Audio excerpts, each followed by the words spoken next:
Hello everyone. Today we will start our civics chapter 4, working of institutions. In previous chapter you have studied how people elect their government.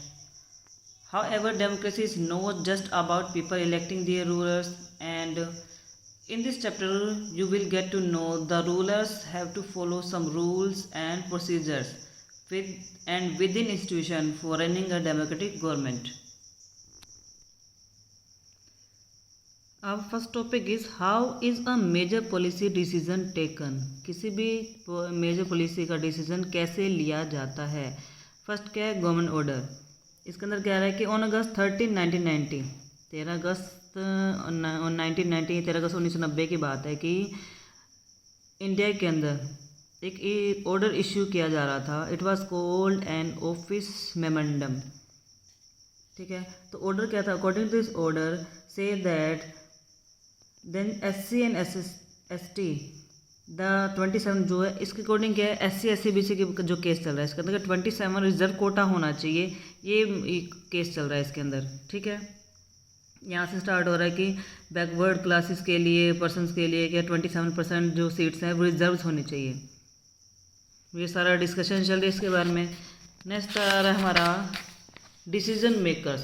भी ये तो आपको सिर्फ example दिया कि किस तरह से कोई भी डॉक्यूमेंट क्लियर होता है, कोई भी डिसीजन लिया जाता है, कोई भी पॉलिसी बनाई जाती है. तो ऐसे नहीं है कि किसी ने बना दिया वो सडन ही पास हो गया, ये सब प्रोसीजर चला. इसके भी लंबा सा प्रोसीजर चलता है.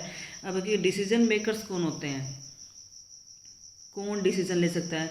Who decided to issue this memorandum. जो ये ऑफिस मेमोरेंडम बना था उसको कौन इशू कर सकता है? Such a major decision would have involve other major functionaries. क्या इस तरह के अदर और भी फंक्शनरीज कोई भी इस इंडिया के अलावा कोई और भी इन्वॉल्व होती हैं? तो इसके अंदर क्या है, कुछ पॉइंट्स आ रहे हैं कि president is the head of the state and is the highest formal authority in the country. तो कौन कौन आ रहा है डिसीजन मेकर्स के अंदर? प्रेसिडेंट आ रहा है. देन है prime minister is the head of the government. President कौन था? स्टेट का हेड था. प्राइम मिनिस्टर कौन है? गवर्नमेंट का हेड है. And actually exercise all government powers. सारी की सारी जो गवर्नमेंट पावर्स हैं कौन देखता है? Prime minister. He takes most of the decision in the cabinet meeting. Cabinet meeting में ज़्यादा से ज़्यादा डिसीजन प्राइम मिनिस्टर लेता है. And parliament consist of the president and 2 houses. 2 house कौन से हैं? Lok Sabha and Rajya Sabha. The prime minister must have the support of a majority of Lok Sabha members. और लोकसभा मेंबर्स को प्राइम मिनिस्टर के ज़्यादा से ज़्यादा सपोर्ट चाहिए होता है. तो ये होते हैं डिसीजन मेकर जो मिलकर कोई भी तरह का डिसीजन लेते हैं, रूल बनाते हैं. डिसीजन मेकर्स के द्वारा जब ये डिसीजन ले लिया जाता है तो when the office memorandum was pass in India it was a hot debate issue. ये तो आपने सुना होगा, जब कोई नया डिसीजन लिया जाता है तो वो पब्लिक के बीच में क्या वो एक इशू बन जाता है, यानी कि उस पर डिस्कशन, काफ़ी लंबी डिबेट चलती है, लोगों की ग्रुपिंग होनी स्टार्ट हो जाती है. तो ये सब डिस्कशन उनके बीच में स्टार्ट हो जाता है. Then some felt that this was unfair. तो कोई भी डिसीजन लिया जाएगा तो कोई कहेगा सही है, कोई कहेगा गलत है. ये डिबेट तो चलेगी. तो किसी को लगता है कि हाँ जी सही है, कोई गलत उसको फील करता है. तो सबके पास सबकी अलग अलग राय होती है. And while the others felt that it was give a fair. तो डिसीजन जब तक पूरा फाइनल नहीं हो जाता, जब तक उसकी चर्चा चलती रहती है कि हाँ जी ये डिसीजन लिया जाना है, तब सबके बीच में एक तरह का ये डिबेट चलता रहता है. And who so far had not adequately been represent in government employment. तो लगातार झगड़ा चलता जा रहा है. Dispute was finally resolve. तो ये झगड़ा क्या लास्ट में किसके द्वारा रिजॉल्व किया जा रहा है? कौन करता है? जब झगड़े होते हैं गवर्नमेंट के बीच में हो जाए, कोई डिसीजन ना लिया जा रहा हो, तो हमने लास्ट चैप्टर में पढ़ा था कि कौन? Supreme court and high court के द्वारा ये डिसीजन लिया जा रहा है. जब ये डिसीजन लिया गया, कौन सा? अभी जो हमने मेमोरेंडम पढ़ा था ऑफिस की शेड्यूल कास्ट से रिलेटेड चल रहा था कि 37% उनका कोटा फिक्स होना चाहिए. तो जब ये कोर्ट में डिसीजन लेने गया तो this case was known as the Indira Sawhney and others versus union of Indian case. तो इस केस का नाम रहा गया Indira Sawhney and others versus union of India. तो 1992 के अंदर जो सुप्रीम कोर्ट में ये केस गया तो इसके अंदर के 11 जजेस बैठे थे. सबके द्वारा डिसीजन लिया गया, यानी कि इस केस को वैलिड डिक्लेयर किया गया है, इस डिमांड को मान लिया गया था. अब एक बार गवर्नमेंट के द्वारा भी डिमांड मान लेना जाना, फाइनल डिसीजन हो जाना, उसके बाद कोई भी डिस्कशन नहीं होती है, कोई डिबेट नहीं होती है.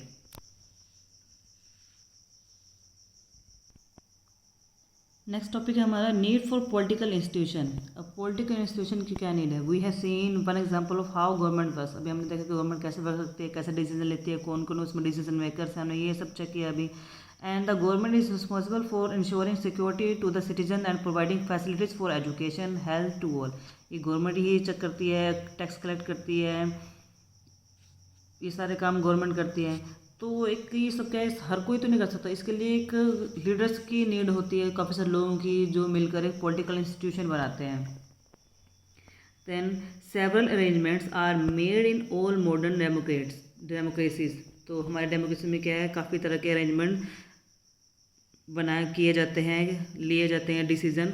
एंड सच अरेंजमेंट्स, जो सारे अरेंजमेंट किए जा रहे हैं, कौन कौन से, ये लोगों को अभी हमने किया था ना कि फैसिलिटीज़ देना for like education, health ensure करना, ये सब चीज़ें, और उनके से टैक्स कलेक्ट करना और बहुत सारी चीज़ें जो हैं, ये सारे अरेंजमेंट जो किए जा रहे हैं, such as arrangement are called institution. तो इस तरह के अरेंजमेंट क्या हैं, इंस्टीट्यूशंस कहला रहे हैं।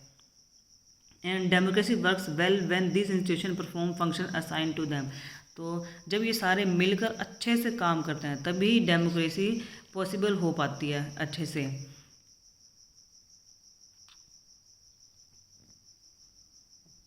तो इसके अंदर कह रहे हैं कि the prime minister and the cabinet के इंस्टीट्यूशन इस पॉलिसीज मिलकर पॉलिसी बनाते हैं, डिसीजन लेते हैं। The civil servants working together are responsible for taking steps to implement. तो ये जो डिसीजन लिए जा रहे हैं उसको इम्प्लीमेंट करवाने का ये सब मिनिस्टर जो है उनकी जिम्मेदारी होती है। Then supreme court is an institution where disputes between citizens and government are finally settled. तो 3 तरह से चलता है कि पहले डिसीजन लिया जाता है, फिर उनको इम्प्लीमेंट करवाया जाता है, फिर जो इम्प्लीमेंट हो रहा है नहीं हो रहा, फिर जो डिस्प्यूट होते हैं, जो झगड़े होते हैं, चाहे गवर्नमेंट के बीच में, चाहे स्टेट के बीच में, चाहे पब्लिक के बीच में, तो उनको सॉर्ट आउट करने का काम क्या है, कोर्ट करती है। Then working with institution is not easy. तो इंस्टीट्यूशन के साथ काम करना ईजी तो नहीं है। Institution involve rules and regulation. Institution में क्या है, कुछ रूल्स एंड रेगुलेशन बनाए जाते हैं। Involve meetings, committees, routines. Rules and regulation के साथ साथ क्या है, टाइम टू टाइम मीटिंग होते हैं, कमेटी बिठाई जाती हैं, रूटीन चलता है। और इस तरह से क्या है, जो डिले चलता है कई बड़ी डिसीजन में, वो क्या है, कॉम्प्लिकेशन को कम करने के लिए डिले होता है। कि डेमोक्रेटिक कंट्री है हमारी, इसके अंदर क्या है कि सबका डिसीजन मैटर रखता है, ये नहीं कि किसी एक ने डिसीजन ले लिया और वो उसको लागू कर दिया गया। Some of the delays and complications introduced by institution are very useful. वही बात है कि कई बार जो है, हम कहते हैं ना कि गवर्नमेंट बहुत डिले है, बहुत लेटेड डिसीजन लेती है, कई बार वो बहुत सोच समझ के हमारे फेवर में ही डिसीजन लेती है। वो दूर की सोचती है, लंबी सोचती है गवर्नमेंट, ये नहीं कि फटाक से एक डिसीजन ले दिया। तो क्या जो टाइम लगाती है गवर्नमेंट इतना सोच विचार करने में, वो हमारे फेवर के लिए होता है, तो कि हमें बेटर अपॉर्चुनिटी देने के लिए होता है। Institution make it difficult to have a good decision. क्या डिफ़िकल्टीज़ क्यों आती हैं उसको, एक अच्छा डिसीजन लेने में एक इंस्टीट्यूशन को बहुत ज़्यादा डिफ़िकल्टी आती हैं, इसलिए वो जल्दी से जल्दी क्विकली डिसीजन नहीं लेती। But they also make it equally difficult. तो देर से बेशक बना रही है, कोई भी रिजल्ट दे रही है, कोई भी डिसीजन ले रही है देर से, लेकिन वो क्या है, सबको ध्यान रखते हुए, सबकी इक्वालिटी को ध्यान में रखते हुए ये सब डिसीजन लेती है। वो जल्दबाजी में कोई भी बैड डिसीजन नहीं लेना चाहती है। नेक्स्ट है पार्लियामेंट। क्या in the example of the office memorandum, अभी हमने एग्जाम्पल किया था ऑफिस मेमोरेंडम का। Do you remember the role of parliament? Parliament क्या रोल है इसके अंदर? क्या होता है कि सिंगल सभी डिसीजन मिलजुल के लेते हैं। Decision was not taken a parliament, you might think that parliament had no role in it, but let us go back to the story and see what are. हमने अभी स्टोरी की थी 27% को का डाटा रिजर्व डाटा मिलना, 1.5 जगह मिलनी चाहिए कि हाँ वो वहाँ रिजर्व रह सकते हैं, ये सिर्फ कोटा जो है उन्हीं का रहेगा। The report of the Mandal commission क्या है, सिर्फ डिसीजन नहीं ले लिया गया था, पहले रिपोर्ट भेजी गई थी कहाँ, मंडल कमीशन की तरफ डिस्कशन करने के लिए। फिर the president of India mention this in his view. उसके बाद क्या प्रेसिडेंट ने अपने व्यूज़ दिए थे। फिर क्या है, प्राइम मिनिस्टर के पास गई थी, प्राइम मिनिस्टर ने अपने व्यूज़ दिए थे इसके ऊपर। सो क्या है कि the decision was no directly taken in parliament, directly नहीं लिया था, पहले कमीशन मंडल के पास जाता है या फिर मंडल कमीशन के पास, वहाँ डिस्कशन होती है। यानी कि लोअर बेस से काम स्टार्ट होता है, डायरेक्ट हायर बेस पे काम नहीं जाता है।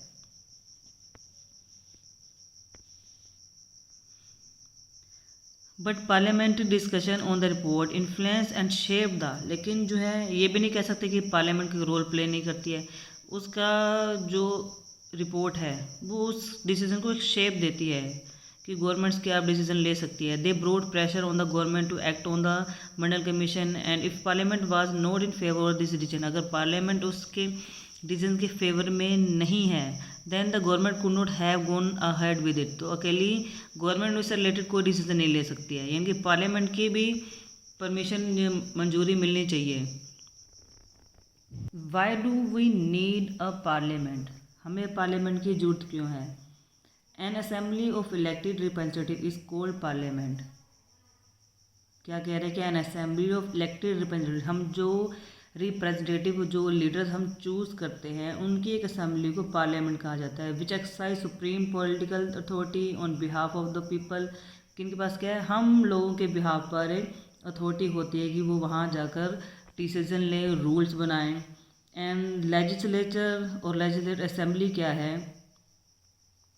एट द स्टेट लेवल पे जब ये आती है गवर्नमेंट तो वो लेजिस्लेचर या लेजिस्लेटिव असेंबली कहलाती है।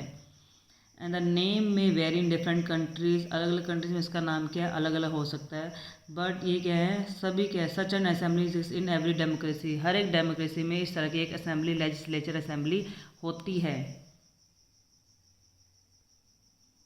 फर्स्ट क्या है, parliament is the final authority for making laws in any country, parliament के पास एक फाइनल अथॉरिटी होती है वो किसी भी कंट्री से रिलेटेड क्या है रूल्स एंड रेगुलेशन बनाए।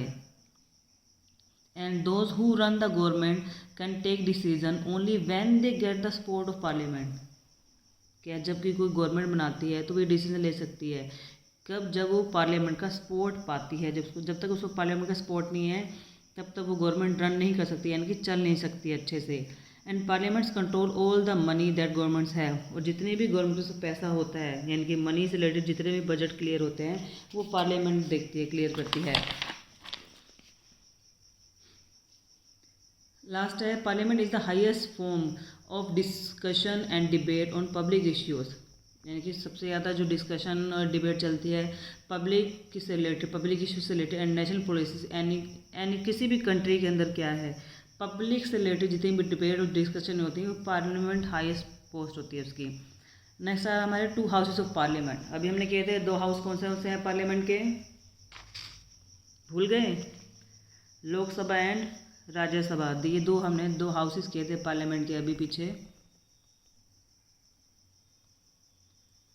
मोस्ट लार्ज कंट्रीज, ज़्यादा क्या है बड़ी से बड़ी कंट्रीज़ क्या हैं, divide the role and powers, जो किसी भी गवर्नमेंट का रोल और उसकी पावर्स को क्या पार्लियामेंट को 2 पार्ट्स में डिवाइड करती है। ये क्या कहलाते हैं, चैम्बर्स या फिर इन्हें हाउसेस, चैम्बर या हाउसेस के नाम से जाना जाता है। और 1 house is usually directly elected by the people, इसमें क्या एक हाउस तो जो डायरेक्टेड है लोगों के द्वारा चूज़ किया जाता है।